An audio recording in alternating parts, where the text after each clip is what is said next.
Hello दोस्तों, स्वागत है आप लोगों का हमारे यूट्यूब चैनल में। आज हम पढ़ने वाले हैं 1A, क्लास 10th का 1A है। पहला चैप्टर अभी शुरू हुआ है। 1A का प्रश्न 13वां। 1A का प्रश्न 13वां ने देखते हैं क्या लिखा है। व्याख्या कीजिए कि 7 गुणे 13 गुणे 11 ब्रैकेट में रहेगा धन 11 और 7 गुणे 6 गुणे 5 गुणे 4 गुणे 3 गुणे 2 गुणे 1 धन 3। मतलब इन सब संख्याओं भाज्य संख्या क्यों है, मतलब इन सब संख्याओं भाज्य है और क्यों है वही हमको लिखना है। तो सॉल्व में देखते हैं क्या लिखाएगा। SOLVE solve. सॉल्व करके देखते हैं दोस्तों। पहले तो पहला संख्या उतारेंगे सॉल्व में। 7 गुणे 13 गुणे 11 ब्रैकेट में करेंगे धन 11। फिर दोस्तों बराबर का चिन्ह यहाँ पर लगाएंगे। बराबर इसको 11 को इस बगल लेकर आएंगे दोस्तों। 11 ब्रैकेट में रहेगा 7 गुणे 13 गुणे 11। दोस्तों 11 मतलब ए हो गया दोस्तों। 11 11 सेम है, मतलब एक यहाँ पर लिखा जाएगा। एक है दोस्तों, एक। 13 धन 1, फिर यहाँ पर एक है, फिर धन 1 ब्रैकेट में कर देंगे। फिर बराबर 11, फिर ब्रैकेट में लिखेंगे 13 7 91। 91 फिर 1 का गुणा 13 गुणा 1 में होगा, 1 ही आएगा। फिर धन 1 बराबर 11 ब्रैकेट में 91 धन 1 92 बराबर 11 गुणे 92। अब 92 ग्राह्यम कितना होता है दोस्तों, 1012, जो कि भाज्य है। दोस्तों यह संख्या 10 और 12 है क्योंकि ये भाज्य है। अभी या करके लिखेंगे दोस्तों। या लिखिए या इसी प्रकार से लिखिए। या 7 गुणे 6 गुणे 5 गुणे 4 गुणे 3 गुणे 2 गुणे 1। फिर ब्रैकेट में करेंगे दोस्तों इसको, फिर धन 3।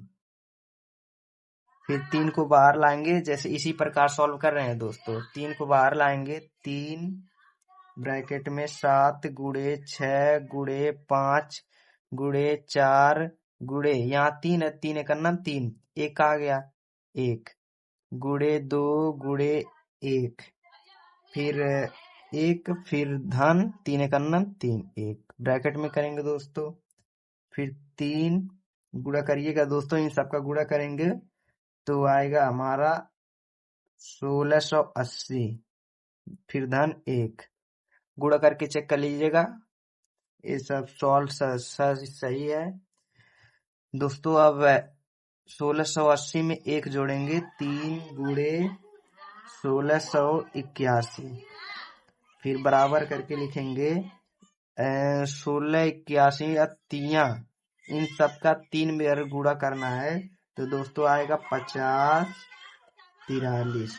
ये भी जो कि भाज्य है। इसका आंसर ये हो गया, इसका आंसर ये हो गया, दोनों भाज्य हैं। ये प्रश्न में बोला है व्याख्या कीजिए कि इतना और इतने का भाज्य संख्या क्यों है, मतलब इन सब भाज्य संख्या क्यों है। 1012 जो कि भाज्य है, 50 43 जो कि भाज्य है। दोस्तों अब 13वें नंबर पे चलते हैं, उसमें देखते हैं क्या लिखा है। दोस्तों ये रहा हमारा प्रश्न नंबर 14वां। नीचे दी गई आकृति में x, y तथा z के मान ज्ञात करना है। नीचे दी गई आकृति में x, y तथा z के मान ज्ञात कीजिए। दोस्तों इसको सॉल्व करते हैं, मतलब नीचे आकृति दी हुई है उसको आकृति पहले बनाते हैं सॉल्व में। SOLVE solve. सॉल्व में आकृति बनाते हैं दोस्तों। इसमें 3 दिया है, x y z, 3 अंक दिया है। पहले x डब्बे जैसे में x बनेगा, फिर यहाँ से 2 निकला है, फिर यहाँ से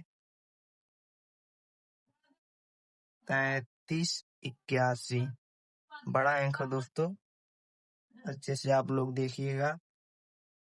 3, फिर यहाँ से अंक निकला 3, फिर यहाँ से अंक निकला एक y,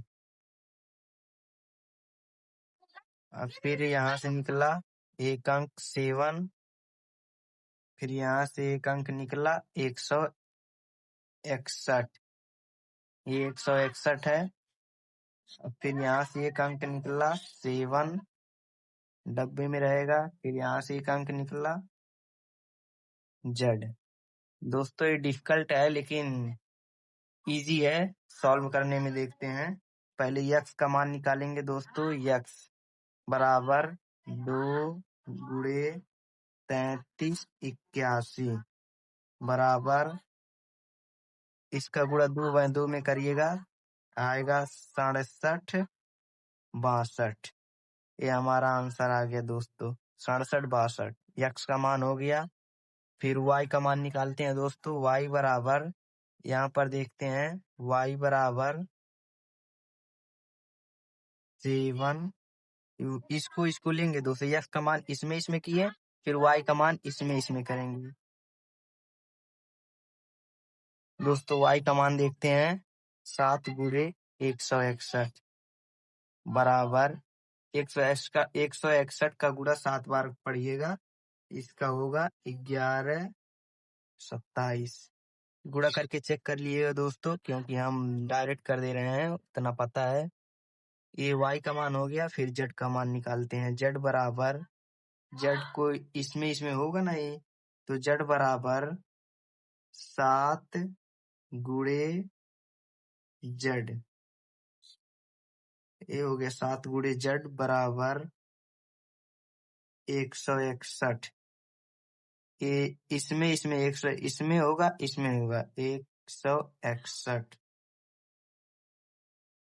फिर बराबर z बराबर 161 बटे के 7, फिर 7 से काटिएगा। z बराबर, ये z बराबर 23, ये हमारा आंसर आ गया। यक्स का मान 67 62, y का मान 11 27, z का मान 23। दोस्तों अब चलते हैं अपने अगले टॉपिक पर। आशा करते हैं कि आप लोग ने अच्छी तरीके से ये सब क्वेश्चन को सॉल्व करके देख लिया होगा। अब चलते हैं अपने अगले टॉपिक पे।